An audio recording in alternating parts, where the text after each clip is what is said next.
आज सकाळी लवकर नरेश निघणार होते. माझी खूप घाई झालेली. बाहेर दरवाजाच्या बाहेर पुसून घेतला, दिवा लावला, रांगोळी मी येऊन काढणार होती.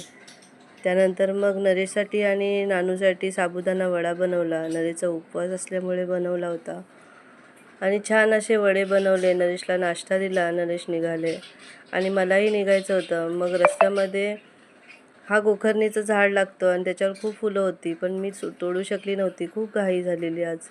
मग कामावर आली आणि इथे कामावर काय जास्त भाज्या बनणार नव्हत्या. एक रेसिपी मॅडम काहीतरी बनवणार होती. मल्टिपल पराठे बनवले आणि ऑमलेट ब्रेड वगैरे बनवले वेगवेगळे. दूध वगैरे गरम केला, अद्रक किसून ठेवला आणि थोडीशी त्यांच्या भाज्यांची तयारी करून व्यवस्थित सगळं झाकून मग मी इथून निघाली. आणि निघताना गोखरणीच्या झाडीवर कोणी फुलं काढली नव्हती, तशीच फुलं होती. मग 7 ते 8 मी तोडून घेतली, बाकीचे मी नाही तोडले आणि सगळी तोडून घेतली. आणि बिल्डिंगच्या खाली मंदिर आहे, तिथे 2-3 ठेवले आणि बाकीचे घरी घेऊन आली. घरी घेऊन आल्याच्या नंतर एका वाटीमध्ये ठेवली आणि नंतर पूजा करेन संध्याकाळी, त्याच्यामुळे तिथे लावेन मग. आणि येऊन रांगोळी काढली, छान अशी रांगोळी काढली. भेटूया नवीन व्हिडिओमध्ये. बाय.